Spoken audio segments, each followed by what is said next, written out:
welcome to this week's weekly episode of Automated, which is a weekly podcast where we talk about robotics. Every week that we do this weekly podcast, my lovely co-founder comments on how many times I say weekly. I'm going to weekly try to say the word weekly less often, possibly only on a weekly basis, possibly more often than a weekly. And this weekly podcast is where we're going to talk a lot about robots. Sitting across from me is a gentleman wearing a t-shirt promoting a different podcast, not our own podcast. What podcast are you promoting there, sir? So that one, unlike ours, is actually a weekly podcast called 99% Invisible. I like how you've been so upset with me saying weekly so many weekly times that you haven't even noticed that I haven't said, welcome to Automated. That's right. That's right. No, 99% Invisible. Go listen. It's amazing. Architecture, design, society. Great podcast. I, of course, am Stefan Ilia, CEO and co-founder here at Polymath Robotics. Automated is a podcast where... Is it weekly? where we spend the first half of it spitballing a robot into existence, and then the second half of it talking about some sort of issue in robotics. Now, fan of 99% Invisible across from me, what issue are we going to talk about today in robotics? I think today we're going to talk about connectivity, but specifically Starlink and all the new kind of fancy claims it makes. I heard some great claims from people on Starlink the other day, so we're going to talk about that a little bit. But going into our game, beep, boop, beep, boop, beep, boop, beep, beep, boop. So this is our game in our weekly podcast where we weekly play this week game. Each of us traditionally draws a card where we figure out a technology that we have to use and an environment that we have to use.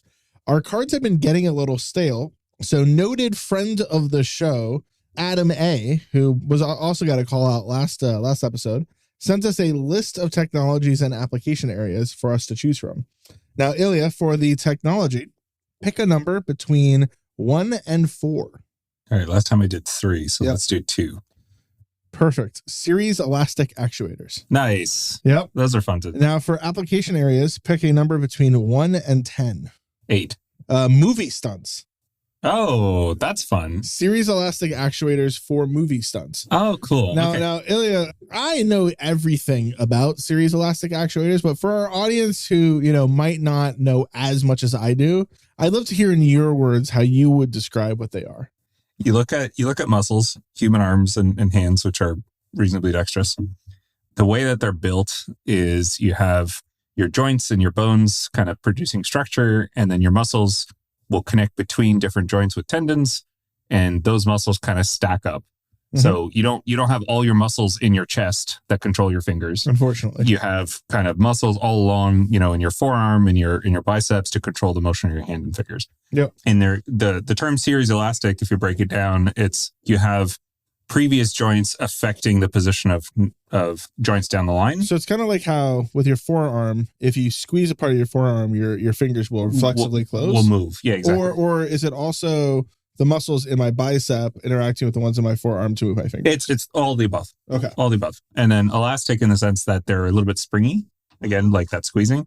So the benefit of that is you basically build an inherently safe system because unlike hard metal gear that will unyieldingly crush your finger happily, if there's some springiness, if it hits you, you have some chance of moving out of the way before it clamps. So it'd be like a great way to build a biomimic humanoid. Yeah. Biomimical. Yeah, one would say. There's downsides. Yeah, of course. Engineering has downsides. I know, right? I want fast, low cost, and really good. That's what we're always driving towards. So famously, I think probably best example would be Rethink Robotics built Baxter, which had kind of series elastic actuation for its arms. Kind of tellingly, near the end of Rethink Robotics, they had released a very traditional single arm, non-series elastic actuator, because the main downfall is accuracy. Yeah.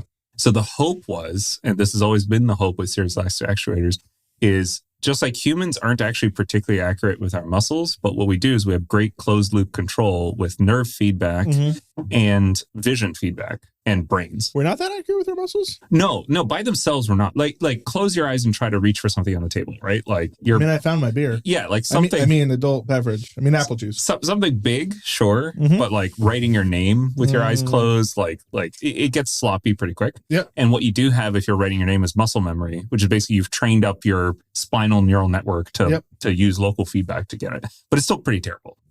So the hope for Rethink and generally series elastic actuators is you can't have accuracy because all these joints are interdependent. Yeah. And they all have, if you tighten the motor a little bit, are you fighting the spring? Are you fighting a weight at the end of the spring? Yep. Are you fighting just because it's more extended or less extended?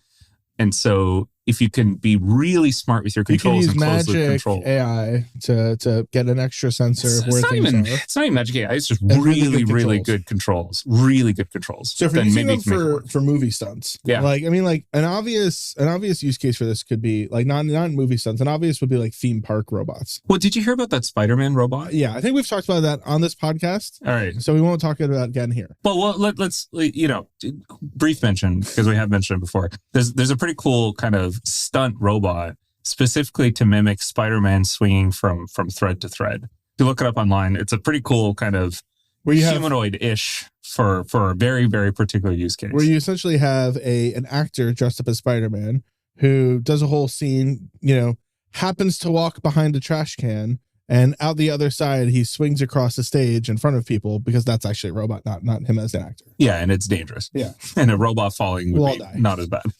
So that makes sense. I mean, I also think like you could have like Ewok robots in a Disney park where you could hug them and they could hug back.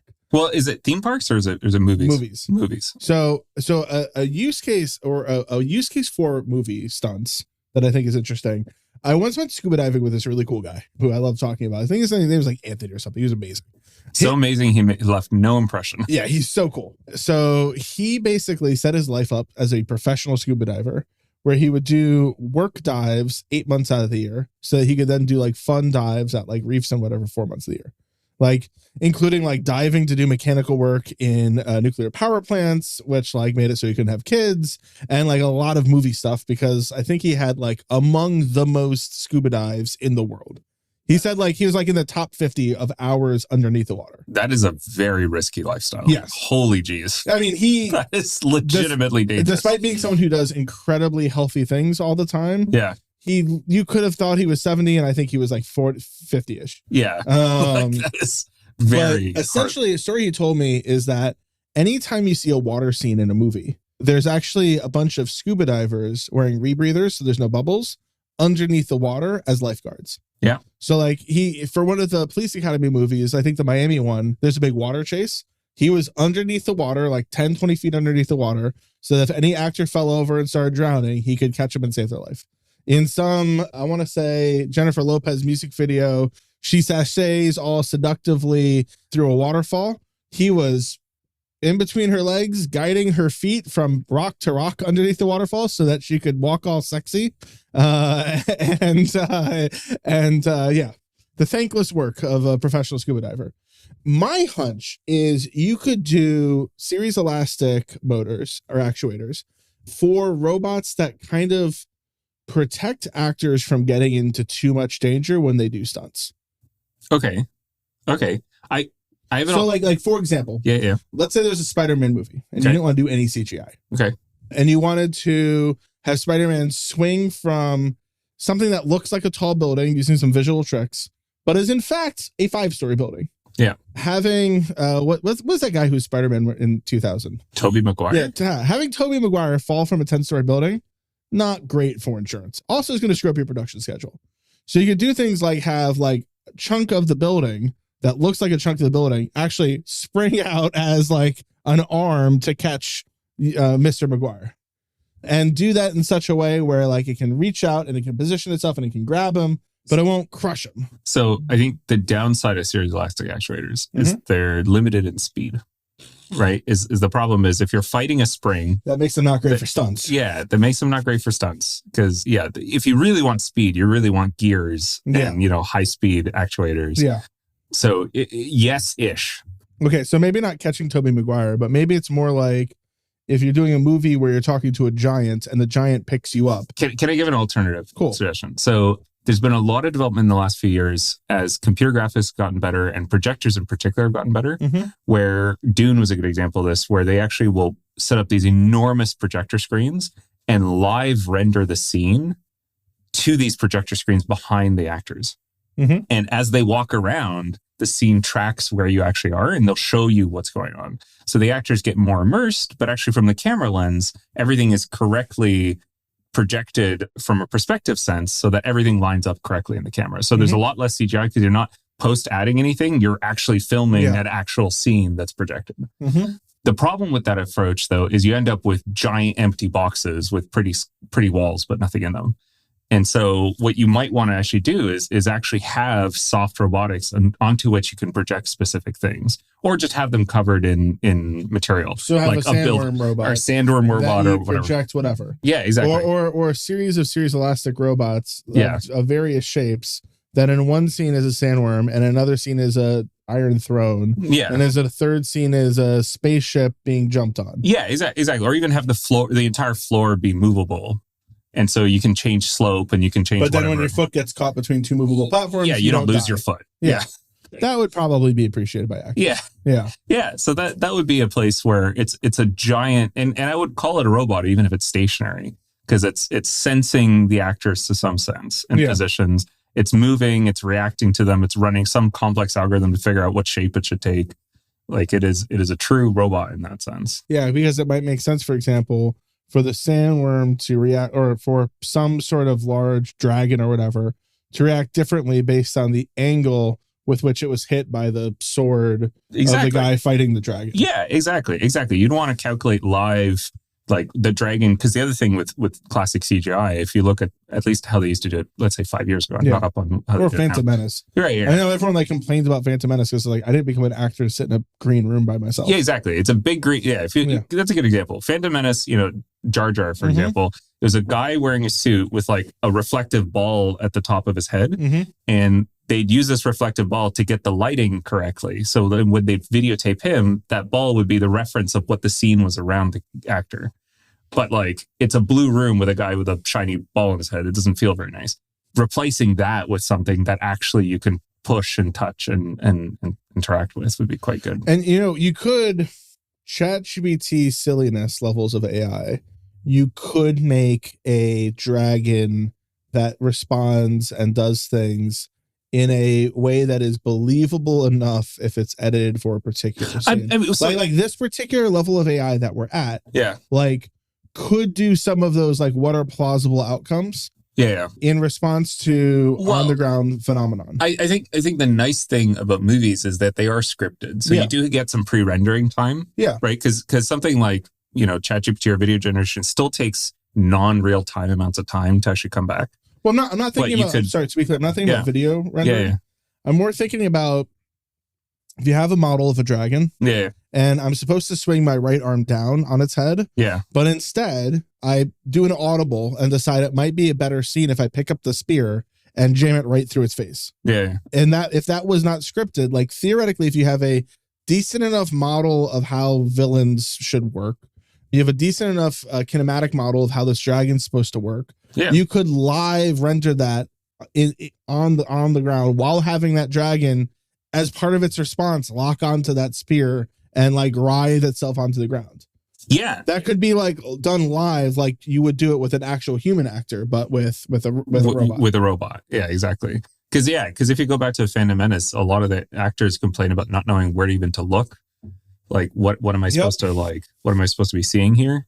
If you have a robot that you can project on, you know which way it's facing, you know what it's trying to do. So yeah. So I think I just got an email here. It appears that the podcast has been bought by Disney Imagineering. And speaking of which, if you want to see an incredible demo, I think their videos are still online. It's called Bot and Dolly. Have you seen the Bot and Dolly videos? I have not, though. Friend of the show, the founder of Formant, Jeff Linnell, was the founder of Bot and Dolly. Yeah, great videos.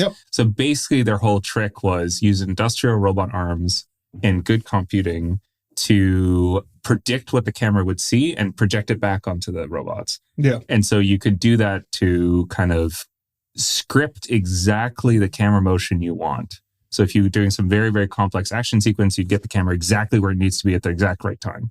So we need to move into our actual segment.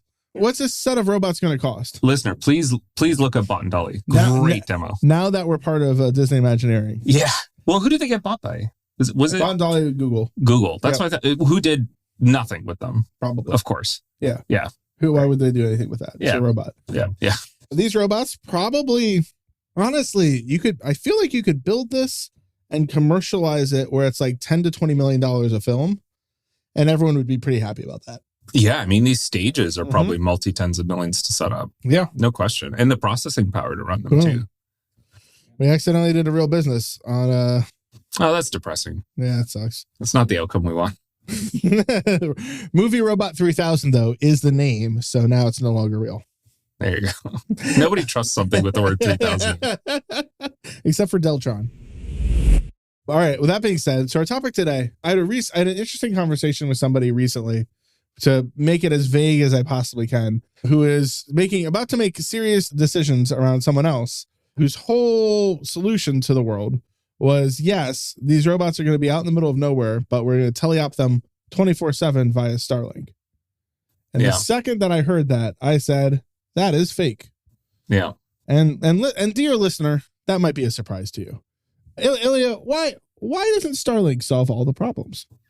It's funny because in theory it should. Yes. Right? Like, and the person I was talking to was like, well, like apparently next year there's going to be significant increase in data from Starlink. Well, that solves this problem. Yeah. Yeah. And like, maybe it will, right? Maybe someday it will. The problems we've seen in using it. And again, like even, especially they're moving towards this direction where they're deploying smaller, cheaper antennas that should be easier to mount on smaller robots that cost less, that are less mechanically fragile. And in theory, it's a good idea. In practice, what happens though is because you have a bunch of these tiny satellites and you're not sure which one it's talking to, you get these weird dropouts and weird latency spikes where it could be a completely sunny day and you have clear sky and you're getting 1 megabit for no reason and you don't know why. And there's nobody to talk to. Yeah. Like there's nobody to ask. I characterize the real problem with Starlink being that it is a side lab of a side lab of a side lab. You know, like Elon Musk's fourth love at this point is probably SpaceX. SpaceX's fourth love at this point is probably Starlink. And even though it drives some money and even though it has the possibility of being an amazing service, there is not an enterprise support team. Well, it was like Polymath has the same level of support and relationship with Starlink as some 500-person companies, and I'm pretty confident we have similar relationship as like John Deere does, who announced a major partnership with them. Yeah, I think it was Ed Niedermeyer, by the way, who mentioned the thing I'm going to take issue with is that right now Starlink and SpaceX are kind of in a symbiotic relationship because a lot of the launches of SpaceX is being driven by Starlink. Something like 50% of the revenue of SpaceX is Starlink launches. Right, and a lot of the ability for Starlink to ever make sense as a business is driven by the cheapness of SpaceX launches. And like one can't exist without the other. Yeah. And because these are low Earth orbit satellites, they decay rather quick. 5 years. Yeah. And every satellite in the Starlink constellation needs to be replaced every 5 years. Yeah. And so you have to, this is a business where you constantly have to launch thousands of satellites a year. Yeah. That does not exist without SpaceX today. Right? That's just not a business. Yeah. So the fact that you can't predict the quality of Starlink, nor get SLAs on it, nor say, oh, this particular spot in the world is going to have good coverage next Tuesday, means you can't use it for an important demo next Tuesday, let alone daily operations. And it's super frustrating too, because you will have clients who use it and ourselves, right? And like sometimes I'm using and I'm getting 30 megabytes a second in like the middle of a cornfield. And I'm like, fantastic. Like, this is incredible. Life is solved. Yeah. We live in the future now. Yeah. And then you're using like Skype or Zoom or whatever, and that's working great too. Yep. And then you look under the hood and you realize half of your packets are coming like half a second late. And Zoom or whatever just knows to buffer your video and it's fine, right? Like it can reassemble these packets, but that doesn't work if you're trying to live drive a vehicle. Yeah. Or if you're trying to upload a bag file. It just gets broken. A terabyte. Yeah. Yeah. And like, some of this is growing pains for Polymath where we're having to really improve our infrastructure and how we packetize data to make our downloads smaller, make our uploads smaller and less frequent. Because I think like realistically, we've had 4 to 6 different robots try to depend on Starlink, and it hasn't been magic for any of them. No, it's a component of the solution for sure. Yeah. And the best solution we've seen is actually mixing in Starlink with cell, with landline, and dynamically fusing whichever one is cheaper and lower latency at the time. Yeah. But that itself is its own whole business of doing that kind of fusion work. So if Starlink doesn't solve all the problems, what are other things that do solve problems, Ilia? So really cool thing I learned just recently, I was educated on, is at least in the US, it seems to be pretty uniquely US based. There is a, let's call it last 5-10 years, open band 48 in the cell network. Okay. Which allows you to set up an independent cell carrier. Really? Yeah. So I got pitched this. This is a partner we're building a relationship with. We haven't tried it yet, so take what I'm saying with a grain of salt. But even up to, I think everything since the iPhone 11 supports band 48. And band 48 is expressly mandated to be for non-large cell carriers, which means you yourself can set up your own cell tower. That's just what I've wanted. On band 48 and get the benefits of LTE speeds as your own carrier. And I don't know if there's a number of companies that do private LTE. Yeah. So there's some folks that we've introduced to clients. There's some folks that we've had people bet on job sites. But the problem with private LTE is it's crazy expensive. Yeah, no, exactly. So this like hundreds of thousands of dollars for like tens of acres of coverage. Yeah. So this is even more interesting, right? Because now what you can do is you can legally, and there's some hoops to jump through, to be clear. It's not like go buy it and set it up and you're happy. Can I get a Radio Shack? Yeah, exactly. No, but you can go out and do a small amount, let's call it a month or two of paperwork and whatever. Buy transmitters legally that support band 48 and set up your equipment. And it's not going to be $100, but it's going to be like $5K, $10K for a small, and like a tower, a few antennas, a backhaul. Yeah, I mean, I know back during Starsky days, we tried renting emergency cell towers from the LTE providers for like our driver out test. Oh yeah. And like the price tag was in the like $500,000 to $900,000 for a day. Yeah. It's I mean, near us there's outside lands happening. And I'm biking by outside lands every day, and they're setting up Verizon coverage, and they have these big. That is how much trucks. that costs. Yeah. That is how much that costs. Yeah. Like outside lands might have $5 million of Verizon coverage, or they partnered with Verizon. Verizon's their exclusive provider or something. Cell phones. Yeah, I mean, really cool looking equipment. If you want to look futuristic looking thing, it's a truck that pulls up with this perfect sphere with 1 million cables coming out of it, like Ghost in the Shell levels of 1 million cables coming out of this thing that's on an extensible tower that then has arrays of heat dissipation because it's probably outputting like a megawatt of RF energy, right? Like very cool looking tech. But yeah, I can believe it's a few $1 million a day. Yeah. So not that. Yeah. Right. Like you can set up buy a 5K radio, power it. Yeah. 10K, let's call it, right? A tower that lifts it up, 20 feet above the ground. That's not band 48, which we, to be clear, have not tried yet. No, but we're going to try. So let's try other things. Let's talk about other things that we've tried. So Wi-Fi, very, very long range, 900 megahertz or 2.4 gigahertz Wi-Fi with big antennas. Well, I was just at a site where we were talking about 2.4 gigahertz versus 5. Yeah. And that like, essentially, in this facility, 2.4 might already be saturated. It's a port facility where sometimes boats will show up. Yeah. And apparently, like the onboard boat network just blasts Wi-Fi in all directions. Oh, yeah. My hunch is to get over the Faraday cage. Yeah. And just, you want Wi-Fi everywhere on your, like, your freight boat. Yeah. You just blast coverage on it. Yeah. You just put a bunch of repeaters everywhere. So as a result, we were looking at possibly doing 5 gigahertz in that facility, which again was likely going to be a $400,000 investment for a couple 100-acre facility. I mean, yeah, it's funny because with a few exceptions. What I also love about this is when people come to the realization that autonomy isn't magic, they're like, okay, cool, just do teleop everywhere. Oh, wait, like teleop costs money? Yeah. Streaming a lot of data, right? Unless you want to be doing teleop with a tiny, crappy video, which is not safe. Yeah. Right. It's gonna be a lot of data. Yep. So broadly speaking, the higher frequency you go, the more data you can transmit. but the Lower range. the lower range, right? Because it gets absorbed by water in the air. It gets stopped by objects. It gets multipathed, right? Traditionally, 900 megahertz has been a sweet spot for like low data rate. We're talking like a megabit, 2 megabit, but very, very long range. But interestingly, where you most want it in agriculture, for example, it is completely saturated by like old school 900 megahertz. Really? Yeah. Irrigation control is all 900 megahertz, and it's all like ancient analog 900 megahertz. So it just spews noise all over the spectrum. I mean, because we are using some 900 megahertz. Yeah, that's why we stopped in agriculture use cases. That's why we switched to 2.4. I didn't realize we did that switch. We tried, and it was just There's awful. Too much going on. It works great in the city, does not work where in the agriculture. A senior member of our team, who's a phenomenal controls engineer, often jokes that he is a networking intern because of the amount of networking hubbubaloo that we've had to go through. Yeah, so robots are particularly interesting because they move around.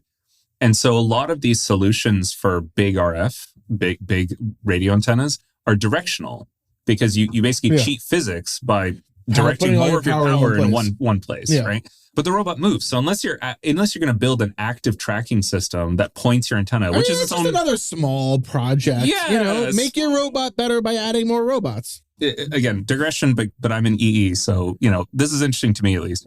When I was working at the Canadian Space Agency, our main radio antenna to talk to satellites was a dish, but it was a dish with a cone at the focal point, and the cone was off center and spinning. And I couldn't understand why they would do that. And what I realized was it would spin in and out of the exact focal point of the antenna. And during its rotation, it would tell you which way the signal was strongest.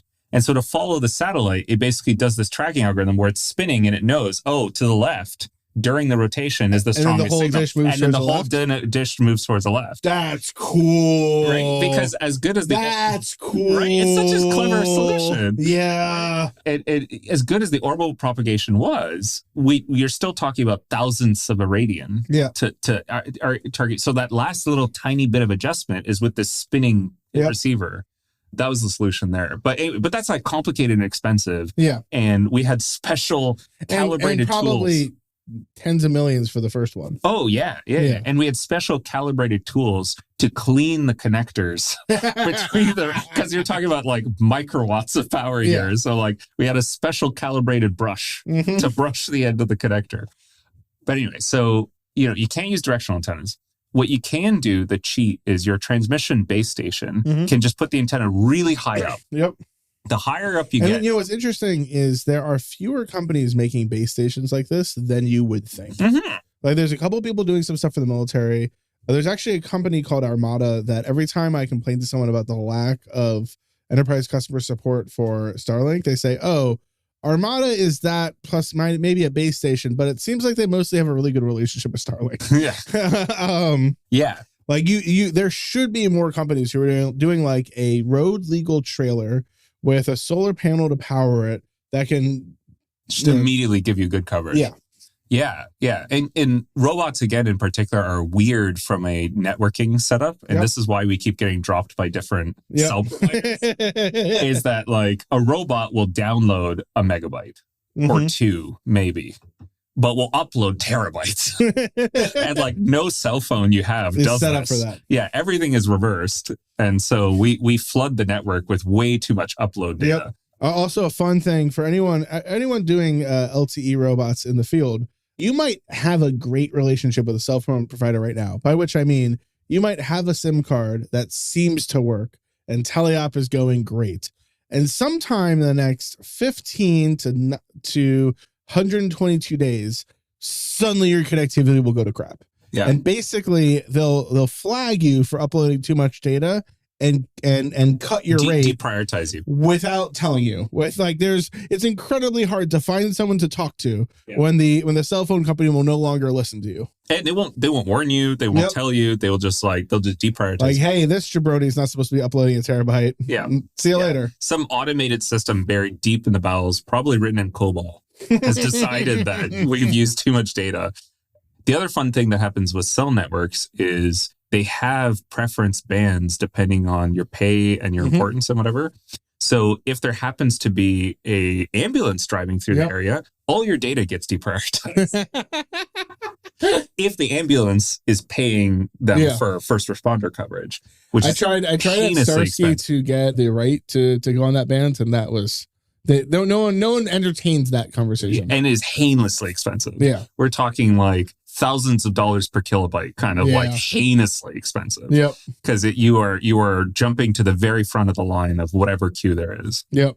But yeah, so there's no currently golden bullet. Yeah. What we've been trying to do, and our excellent infrastructure guys been advocating for this since the very first day, is basically setting up co-located backhauls or bastion hosts or whatever you want to call them, where we aggregate the data from the robot, do a bunch of pre-processing to throw out unnecessary data, to compress, to do local metrics, storage, and in both directions. So our updates get staged there, and our uploads of data get staged there. That base station, or again, bastion host, whatever you want to call it, has good connectivity through a number of different types. So it has onboard LTE and Starlink and whatever. And then it redirects traffic to the robot via a local network. Yeah. And then we kind of use that as a gate. And it means extra hardware, but it means a much, much, much more reliable connection. And that at the end of the day tends to be expensive, but way, way more efficient in terms of time for your team and for your client to not be down. Especially if these are robots doing mission critical things that actually have to keep going. Because looping it back around to the conversation I was having earlier, there are some applications where you lose connectivity. It's okay to stop for 5 to 10 minutes until Starlink decides to give you service again. There are others where if you are stopped moving for a minute, you have shut the whole operation down and you've cost the company tens of thousands of dollars in lost productivity. Yeah. Again, speaking of folks we've talked with, a certain, large yellow equipment manufacturer for their autonomy system, they deprioritize. They have to build their own network. Yep. And they send all the data off vehicle to a central server. They live stream every point cloud back to a shipping container on site for every vehicle that is driving. At least this is the best information we have. Yeah. We don't have anybody on the inside. Yeah. We could be wrong. Disclaimers. But they stream so much data on their local network, and they basically set up their own private network that they saturate the airwaves. So there's a physical limit to how many vehicles they can deploy. And when one of these intelligent autonomous vehicles drives by a site, everything else has to come to a stop because the entire bandwidth of everything is taken up. Which means that bandwidth limits how many autonomous vehicles can be deployed in a given part of a given site. Yeah, which is nuts. So with that being said, Elliot, what are we going to talk about next week during our weekly podcast where we think about the word weekly and how weak it is to weekly think about weeks? Yeah, weakly interacting particles, I think. What are those called again? WIMPs? Yeah, WIMPs. Yeah. So it's going to be all WIMPs all the time next time. That's right. I think Ben Shapiro is calling in. Oh, don't make it political. With that, thank you all for joining. Talk to you all next time. See you next time.